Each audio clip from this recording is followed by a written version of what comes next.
안녕하세요. 반갑습니다. 이정수입니다. 안녕하세요. 안녕하세요. 아시는 분도 계시고 반가운 얼굴들이 많은데요.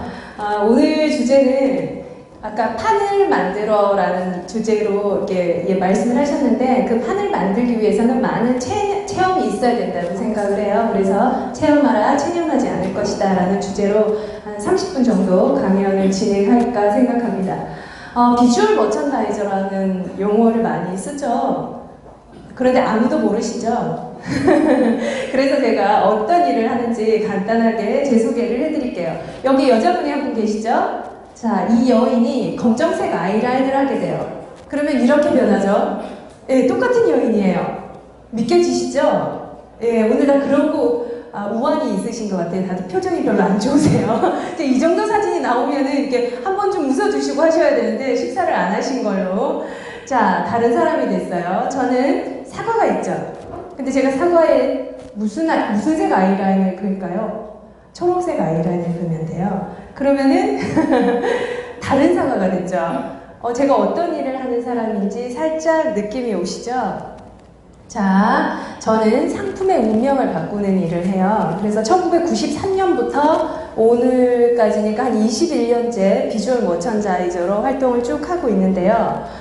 저는 2005년도에 우연한 기회에 전통시장을 가게 돼요. 전통시장을 갔었는데 할머니들이 먹기도 아까운 과일들을 바닥에 두고 파시더라고요. 그 모습이 되게 안타까웠어요. 그전에는 제가 여러분들이 다 아시는 압구정에 있는 명품관에서 13년 동안 비주얼 머천다이저로 활동을 했었어요. 근데 가보니까 상황이 이랬어요. 홍시가 바닥에 있죠. 제가 어떻게 바꿔드렸을까요? 이렇게 비닐봉지 하나를 깔았어요. 초록색 비닐봉지를 깔았어요. 이 상황에서 홍시 한 봉지를 달라고 하면 홍시를 옮기다가 홍시가 터지게 되죠. 이렇게 하면 어떻게 되죠? 비닐만 들면 돼요. 홍시가 깨지지 않아요. 할머니가 그러더라고요. 홍시 장사 해봤어? 안 해봤어요. 안 해봤는데 진열 하나로 할머니가 20년, 30년 해오던 그런 형식들을 파괴했죠, 제가. 자, 생선이 있어요. 이제 서서히 궁금해하시죠? 제가 돈을 안 들이고 어떻게 매장을 바꿨는지. 자, 직선인 생선을 사선으로 바꿨어요. 지금 빔 프로젝트가 안 좋은 관계로 감탄사가 적게 나오는 걸로 제가 조금 선명하면 괜찮을 텐데 이렇게 진열을 바꿨어요. 자, 그리고 여기 그릇 가게가 있죠. 완전 궁금해지시죠? 어떻게 바꿨을지. 자, 이 그릇 가게를 제가 이렇게 바꿨어요. 빔이 아까 사진이 별로 안 좋은 게 아니라 진열이 확실히 바뀌었죠. 자, 이 진열이 바뀌기까지 험난한 진행 과정이 있어요. 여기에 있는 물건들을 다 꺼내야 되죠. 자, 꺼내고 난 다음에 청소를 해야 돼요. 청소를 하고, 자, 그 패턴에 맞는 원단을 구매해서 진열을 해야 돼요. 이 과정이 8시간이 걸려요. 여러분들이 비포 애프터를 보는 이 과정이 엄청난 시간을 소요하게 돼요. 또 하나 더 볼까요? 자, 포목시장을 갔어요. 이렇게 진열된 걸 제가 이렇게 바꿨어요. 요거는 간단해요. 한 30분이면 바꿀 수 있어요. 근데 100년 동안 바뀌지 않는 마음을 30분 만에 제가 바꿔드린 거죠.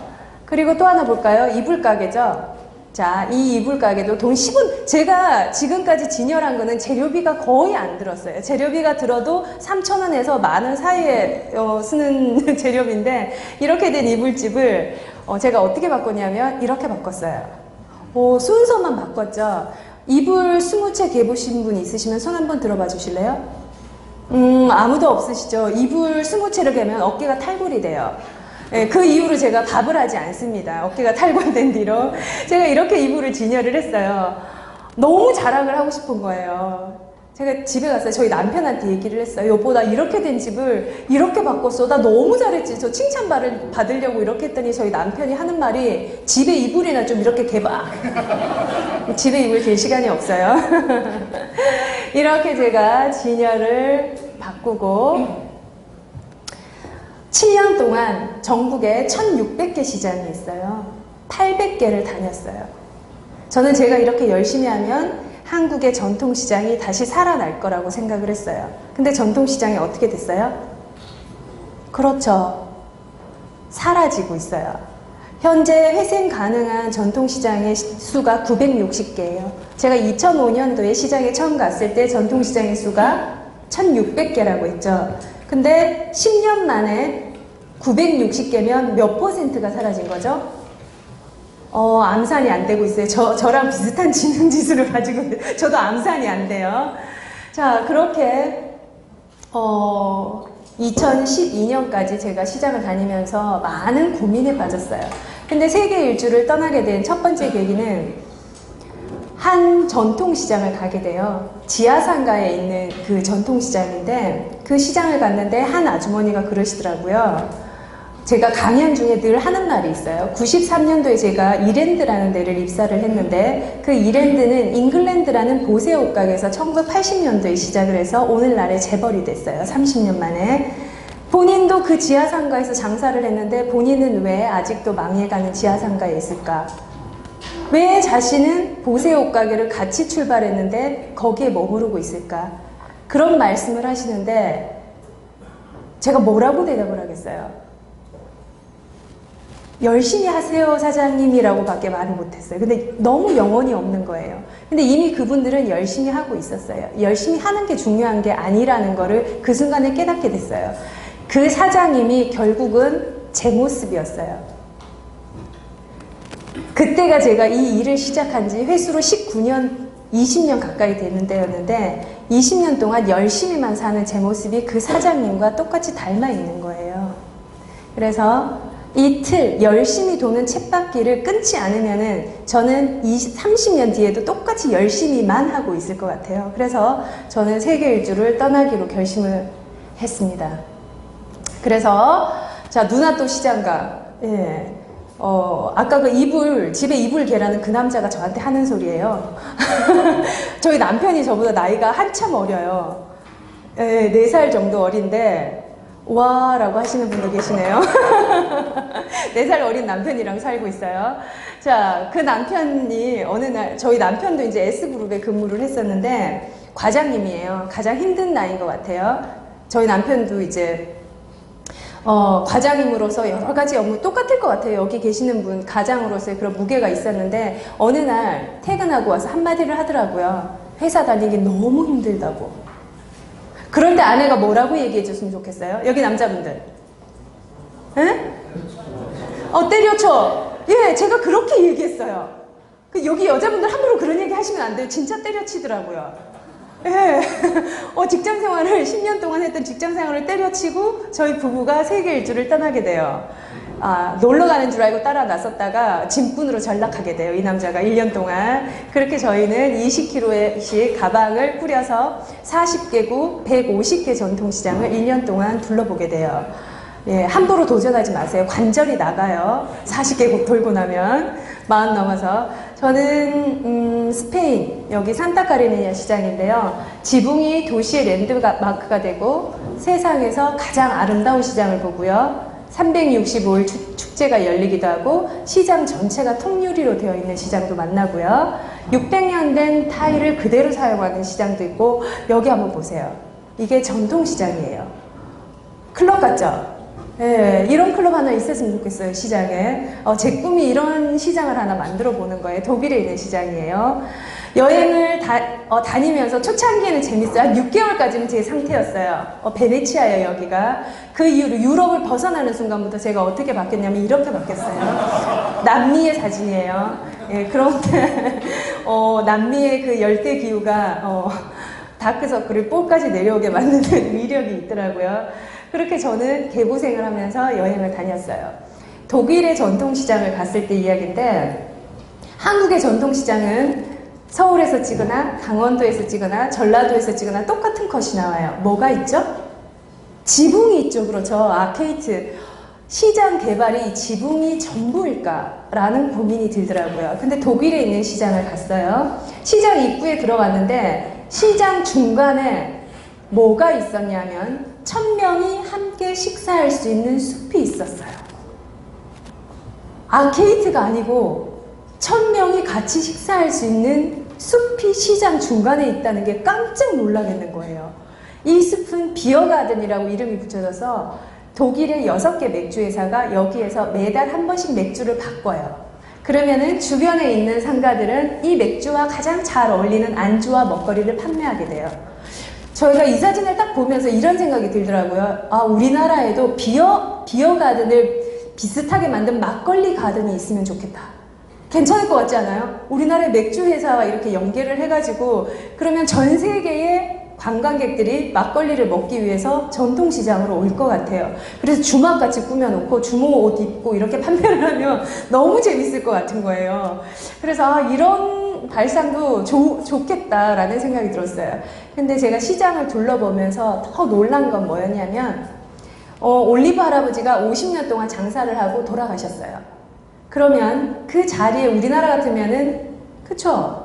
과일 가게 아저씨가 들어올 수도 있고 건어물 가게 아저씨가 들어올 수도 있어요. 그런데 여기 시장은 올리브만 팔 수 있어요. 할아버지가 돌아가신 그 자리에 아줌마가 들어와도 언니가 들어와도 할머니가 들어와도 올리브만 팔 수 있어요. 무려 몇 년 동안? 200년 동안. 이걸 딱 보면서 도대체 이 사람들은 무슨 철학을 가지고 장사를 하는 걸까? 이분들이 하는 말이었어요. 제가 인터뷰를 했더니 본인들은 눈앞의 이익보다는 시장이라는 문화를 물려주고 이 문화가 사라지지 않게 하는 게 훨씬 더 중요하다라는 장사 철학을 가지고 계시더라고요.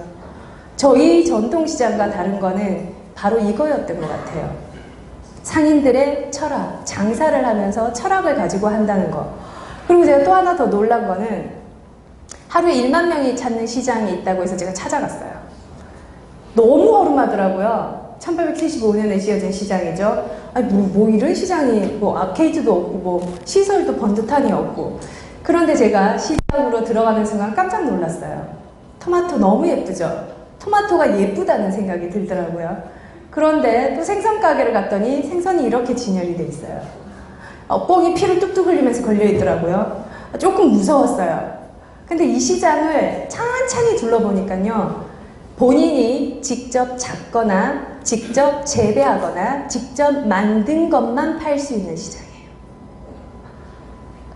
한국에 이런 시장이 있어요? 없어요? 없죠. 대체 불가능한 시장을 여기서 만나게 된 거예요, 제가. 그래서 다 해석되시죠? 이 정도는? 내가 직접 잡았거든, 뭐 이런 뜻이에요. 그런 생선만 팔거든. 이런 문구들이 가득 적혀 있었어요. 그리고 또 하나 재밌는 거는 직접 만든 물건들을 요리책을 만들어서 내요. 버섯 파는 할머니는 자기 버섯이 제일 맛있게 익어지는 시간을 알고 있는 거죠. 3분만 데쳐 이 얘기를 해주다가 입이 아파 복사해주다가 그쵸? 옆집하고 같이 해주다가 이게 책이 됐어요. 19달러에 파는데 우리 돼지는 마늘을 먹여서 키운 거예요. 그러면은 깻잎에 싸서 먹어야 돼. 이런 요리책, 제철 요리책들이 서점에 판매되고 있어요. 한국에서는 상상할 수 없는 그런 시장들이죠. 그래서 시장은 마트와 다른 점이 마트는 사람과 물건이 만나지만 전통시장은 뭐가 만나요? 사람과 사람이 만나죠. 대체될 수 없는 거예요. 그래서 마트나 백화점 같은 경우에는 온라인이나 홈쇼핑으로 대체되는데 우리 시장은 대체될 수 없다. 마트는 우리의 경쟁 상대가 못 된다라는 그런 자부심을 가지고 장사를 하시더라고요. 근데 제가 그 중에서도 가장 놀란 시장은 어디냐면 여기예요. 핀란드에 있는 시장인데 시장 이름이 엄마가 자식에게 주고 싶은 것만 파는 시장이에요. 대한민국에 이런 시장이 있으면 엄마들 여기만 가겠죠. 제품이 이미 느껴지지 않아요? 어떤 제품을 팔 것 같은지. 딱 들어갔어요. 정말 엄마들이 장사를 해요. 핀란드에 푸짐하게 생긴 엄마들이 장사를 하는데 제가 이제 블루베리 이제 여행을 하다 보니까 안구 건조증이 생겨가지고 블루베리를 사러 갔어요. 블루베리를 사러 갔는데 똑같이 10,000원이에요. 한 팩에. 그래서 옆집을 갔어요. 저 집에 10,000원 하는데 9,000원 해주세요. 안 통해요. 안 깎아줘요. 인심이 정말 야박하구나, 여기 시장은. 그랬더니 이제 핀란드에 제 후배가 살고 있어서 그 친구랑 이렇게 같이 다니면서 얘기를 들어보니 여기 사장님들은 이런 말을 하더라고요. 우린 옆집과 경쟁하지 않습니다. 우리는 오직 스스로의 정직함과 경쟁합니다. 저 이 말을 듣는 순간 닭살이 돋았어요. 가격 따위가 경쟁이 될 수 없다는 거죠. 사람이 먹을 수 있는 제품, 자식이 먹는 제품, 이 제품에 올인하는 그 상인들의 정신이 200년 된 시장이에요. 200년 동안 살아남게 하는 원동력이 아닌가 그런 생각이 들더라고요. 자, 거기에 상인들은 내가 파는 물건이 사람에게 어떠한 영향을 미칠 것인가를 고민하고 판매를 하는데 제가 이 상인들을 만나면서 느낀 게 자식이 먹을 거라고 생각을 하면 농약을 그렇게 많이 치지 못할 거예요. 젓갈에 그렇게 붉은 색소를 바르지 못할 거예요. 근데 한국의 전통시장은 물론 안 그런 것도 있지만 많은 곳이 그래요. 그게 마음이 아프더라고요. 우리 전통시장이 자, 시설에 집중돼 있어요. 지금까지 3조 원이라는 돈을 시설에 많이 투자를 했어요. 제가 처음 여행 다닐 때도 제가 이런 생각을 했어요. 아, 얼마나 시장이 웅장할까? 얼마나 잘 돼 있을까? 인테리어가 잘 돼 있겠지? 진열은 멋있겠지? 마케팅도 잘할 거야. 내가 그대로 보고 와서 나 따라해서 한국에서 대박 낼 거야. 이런 생각을 정말 많이 했어요. 여행을 떠날 때. 그런데 여행을 마치고 돌아오면서 제가 했던 생각이 이거였어요. 본질에 충실한 시장이 세월을 이기고 살아남는다. 우리 모든 문제들이 이 본질, 가장 기본적인 걸 지키지 않는 데서 문제가 생기는구나. 내가 왜 사는지, 왜 이 일을 하는지, 내가 왜 이 장소에 있는지에 대해서 순수하게 고민하는 시간들이 필요하구나 라는 생각을 했어요. 여행을 하다 보면 참 오랜 시간 이동을 해야 돼요. 2박 3일 이동할 때도 있고요. 마추픽추를 갈 때는 28시간 버스를 탔어요. 그 28시간 동안 작은 의자에 갇혀서 무슨 생각을 하겠어요? 삶에 대해서 많은 고민을 하게 돼요. 저는 그 이동 시간이 여행 중에 참 지루하기도 했지만 참 감사한 시간이었던 것 같아요. 그래서 그 삶의 본질, 그리고 상인들이 가져야 될 상품에 대한 본질을 지키는 게 정말 중요하구나라는 걸 알게 됐어요. 그래서 제가 이거 그냥 제 생각이에요. 기업가 정신이 한 장사하시는 분, 한 기업에만 있는 게 아니고 한 개인에게도 이 정신이 필요하지 않을까. 그래서 여기 보시면은 정직하게 일하고 그 마음에 사람을 품고 자신의 재능을 의미 있는 곳에 쓴다면은 저는 살면서 경쟁이 필요하지 않을 것 같아요. 그리고 결국은 그게 자신만의 판을 만드는 하나의 방법일 것 같아요. 그래서 제가 여행을 2014년 3월에 돌아왔는데 3월에 돌아와서 제가 뭘 하나를 만들었어요. 그게 뭐냐면 한국 VMD 협동조합이라는 거예요. 그전에는 이랑주 VMD 연구소로 제가 활동을 하다가 그 조합을 만드는 이유가 판을 만들기 위해서였어요. 여행 다녀와서 봉평시장 프로젝트를 현대카드랑 같이 진행을 하게 됐어요. 근데 그 진행을 하면서 인테리어 팀이 필요했고요. 패키지 팀이 필요했고요. 그래픽 팀이 필요했고 집기를 만드는 사람이 필요했고 저 같은 기획자가 필요했어요. 그래서 각계 전문가를 초빙을 했어요. 그분들이 이 프로젝트를 마치고 자연스럽게 협동조합의 멤버가 되고 이 협동조합은 누구나 들어올 수 있게끔 그리고 일을 같이 협업해서 할 수 있게끔 그렇게 진행을 했어요. 근데 정말 재밌는 일이 그렇게 진행됐는데 그 창업플러스 센터에서 연락이 왔어요. 청년들을 저희가 도와줬었거든요. 1층을 내줄 테니까 무료로 사용하고 청년의 창업을 도와줘라, VMD로. 그래서 사무실을 또 무상으로 임대를 받았어요. 관리비도 다 공짜예요. 이거 방송 타도 되나 모르겠네. 그러니까 좋은 일을 하니까 끊임없이 좋은 일들이 연계돼서 세상에 좋은 일들을 계속 만드는 선순환 고리들이 만들어지더라고요. 너무 재밌었어요. 지금도 저희 사무실이 용산 창업플러스 센터 1층에 있거든요. 그래서 누구든지 와서 갑자기 폭주하겠는데요. 일이 누구든지 이런 궁금한 일들은 오셔서 상담을 받으셔도 돼요. 우리 조합 식구들이에요. 처음에 4명 발기인 해가지고 모란시장에서 찍은 사진들이거든요. 이 집기 20년 동안 기업가 정신을 실천하고 있습니다. 그래서 오늘 제가 아까 뭐 판을 깨고 그 얘기는 학벌을 뭐 타파해서 어떻게 하고 뭐 그런 얘기 이렇게 쭉 나왔는데 제 책을 읽어보면 그 내용들이 사실은 다 나와요. 그 마흔의 역전의 제일 마지막 장에 제가 나와요. 11번째. 근데 오늘은 첫 번째 강의를 했어요. 저도 학벌 때문에 상당히 고민을 많이 했었어요. 제가 미스 과메기 출신이에요. 이렇게 비웃음을 받기는 또 처음이네요. 고향이 구룡포예요. 제가 강의할 때 사투리를 여전히 열심히 쓰고 있어요. 이게 안 고쳐지더라고요. 잘 고치는 사람도 있던데.